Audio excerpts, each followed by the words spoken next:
People say jealousy begins like a whisper. Small, harmless, almost innocent. But in Lagos, whispers travel faster than harmattan wind. And sometimes, all it takes is one quiet moment of comparison for love to rot into envy. Before the bitterness began, there was only laughter. Two girls dancing barefoot in a sunlit compound, singing to the rhythm of dripping taps. Amara and Kemi. Same streets, same poverty, same dreams. They were raised by women who carried firewood and faith in equal measure. Their bond was the kind that made neighbors smile and gossip in the same breath.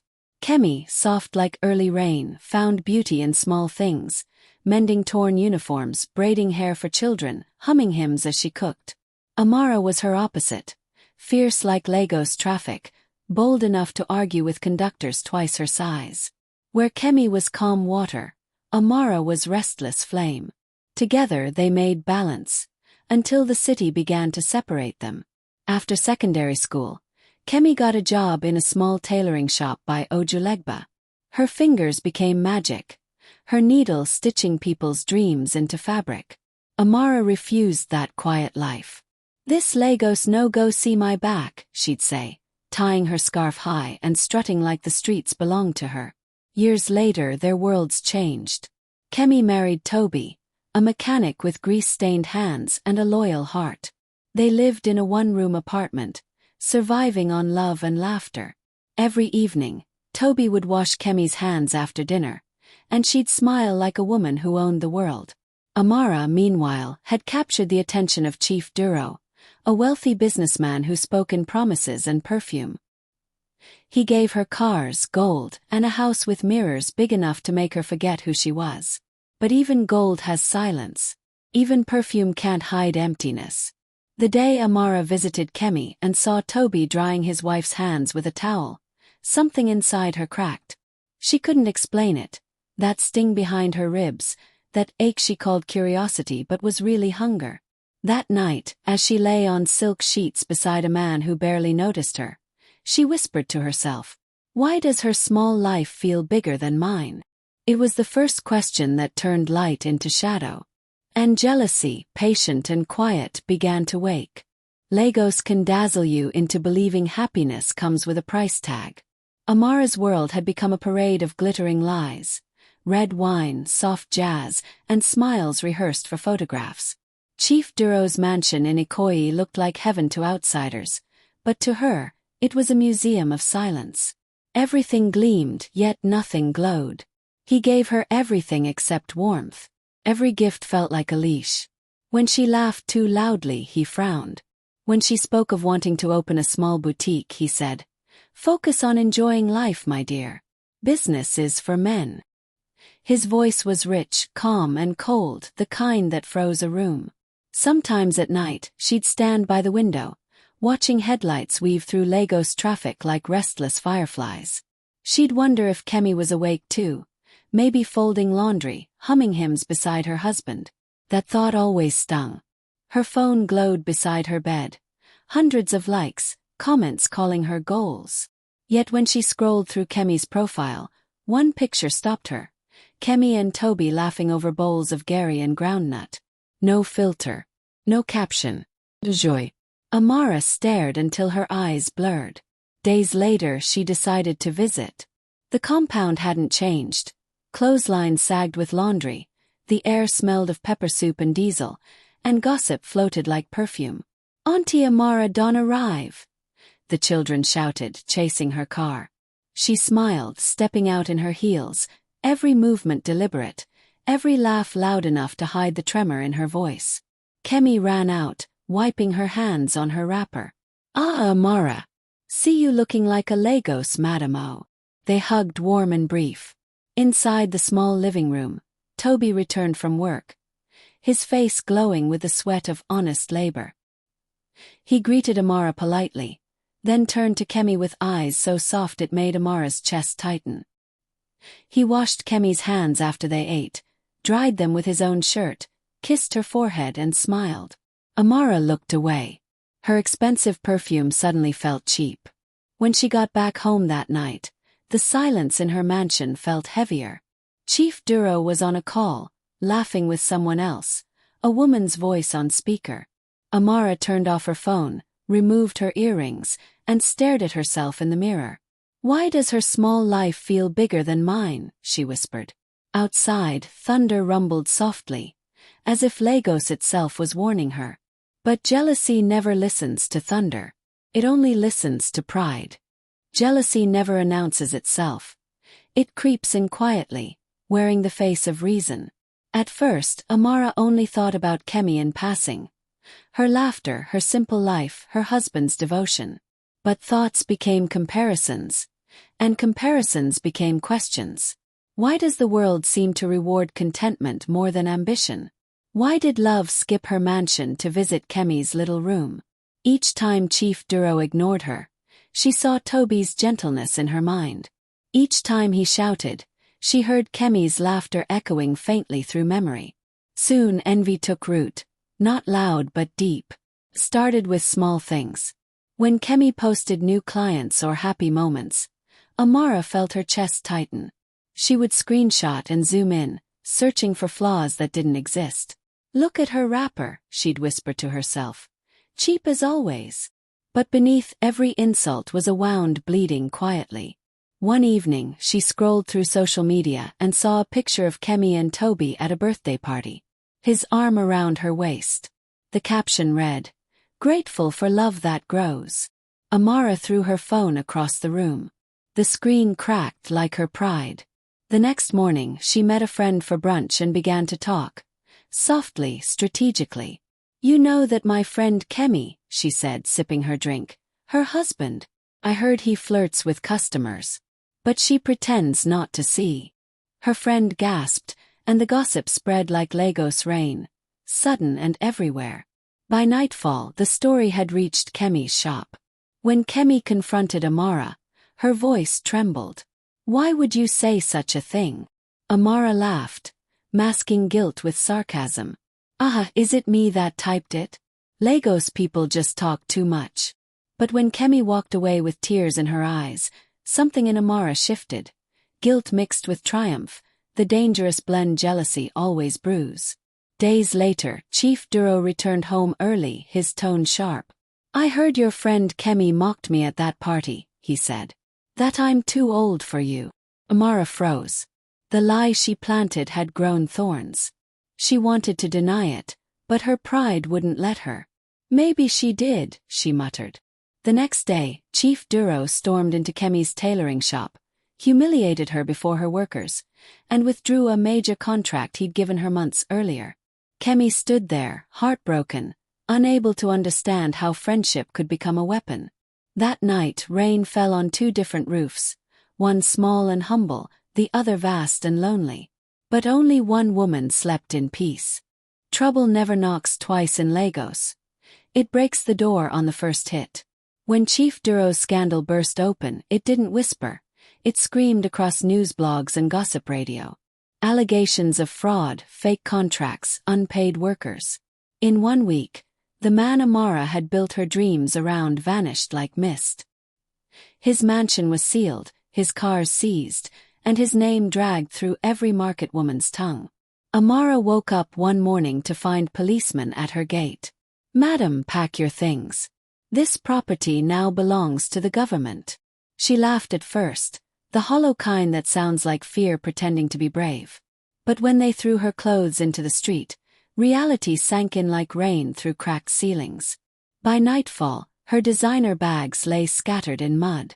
Her perfume mixed with gutter water. Neighbors who once smiled from their balconies now whispered behind curtains. The same compound girls who envied her photos online now pointed and said, "Siam, pride don fall her." With nowhere else to go, Amara found herself back at Ojulegba, the place she once called home but now barely recognized. The compound was smaller, older, and somehow more honest than the mansion she lost. She clutched her bag and knocked on Kemi's door. "Kemi, please, it's me." But silence answered. The door stayed locked. A neighbor stepped out, pity in her eyes. "Ah, you know here. Kemi and her husband Don Comet.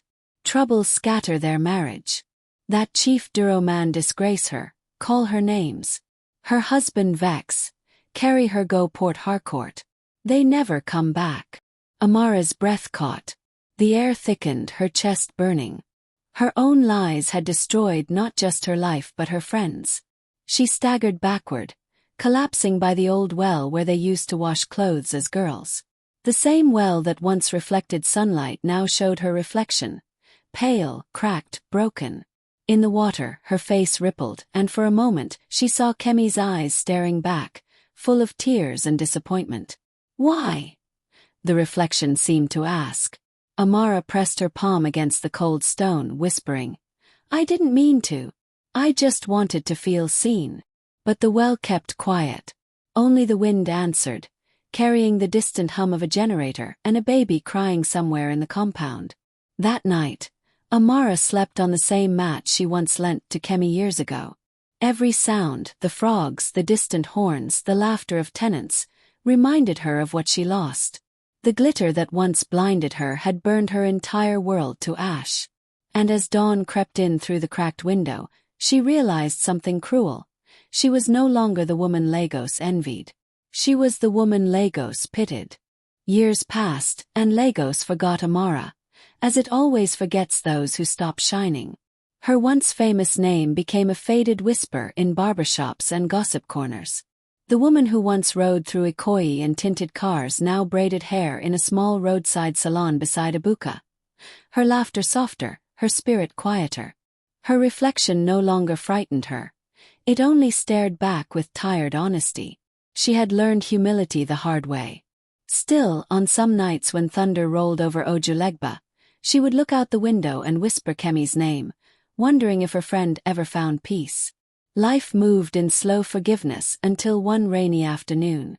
The bell above her salon door jingled, and a young woman stepped in, tall, graceful, and dressed in a bright Ankara gown. She carried the same calm glow Amara remembered from somewhere deep in her chest. "Good afternoon, Ma," the girl greeted politely. Amara smiled, brushing away the memory that tugged at her. "Afternoon, my dear. Sit down. You want to braid or retouch?" The girl chuckled softly. "I just wanted to fix my scarf, Ma. I'm going for an event. It's my mother's remembrance." Amara's hands paused midair. "Oh, what's her name, if I may ask?" The girl adjusted her scarf, her smile fading into something bittersweet. "Kemi. Kemi Alade." The name fell like glass breaking. Amara's breath caught, her knees weakening. She gripped the chair for balance. "Kemi, your mother." The girl nodded gently. "Yes, Ma. She died 3 years ago. She was a tailor. Before she passed, she made me promise to find a woman named Amara."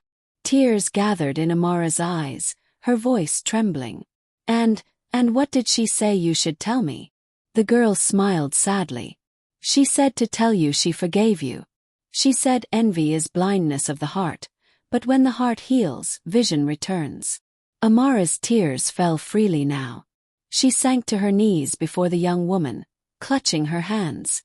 "No, no, my child, she was my sister. I never wanted her pain.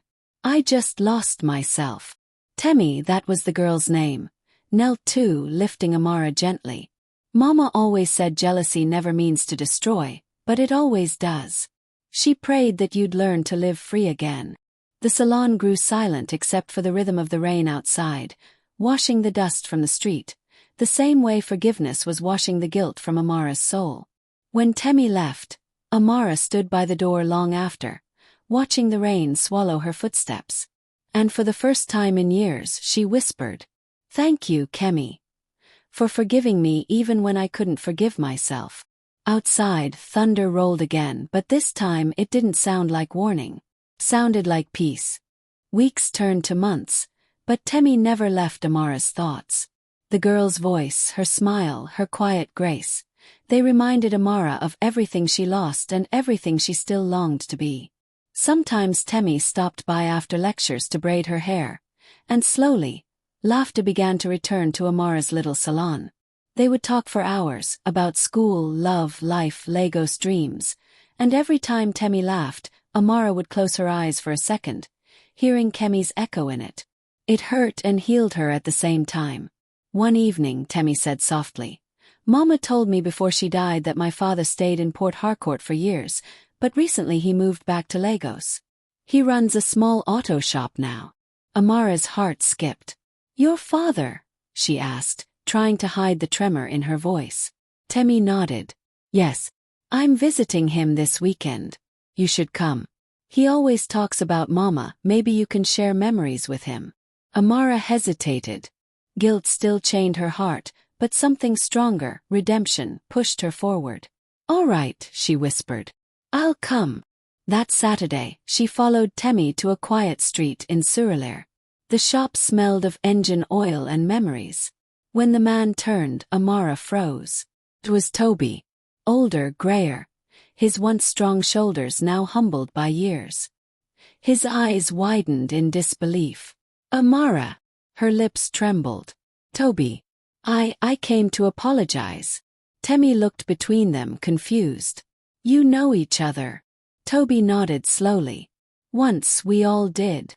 Amara's voice broke as tears spilled. I destroyed everything you had. I lied, I envied. And I watched your happiness burn because I couldn't stand my own emptiness. I came to beg. Not for forgiveness, but for peace. For a long moment, silence filled the room, heavy and sacred. Then Toby walked closer, wiping grease from his hands. Kemi forgave you before she died, he said softly. Maybe it's time I do too. Amara wept openly, collapsing into his arms. Temi turned away, tears glistening. That hug broke years of guilt, washed years of pain. And from that day, they began to rebuild something neither of them expected. Friendship first, then companionship, then a quiet, mature love born not of passion, but of healing. Months passed. Temi began calling her Mama Amara. Neighbors whispered, some judged. But the two souls who had once been broken by jealousy found comfort in each other's scars. One evening, Toby took her hand and said, Maybe life is funny like that. Maybe God lets pain lead us back to the people we were meant to understand, not possess. They married in a small court ceremony. No glamour, no crowd, just laughter, tears, and the spirit of the woman whose name still hung between them like prayer. On their wedding day, Amara placed Kemi's old photo on the table beside her bouquet. Bless us, my sister, she whispered. We finally learned what love really means. Outside, Lagos was loud and alive again. But inside that small hall, two hearts once ruined by envy finally found peace. Not by erasing the past, but by rewriting it with forgiveness.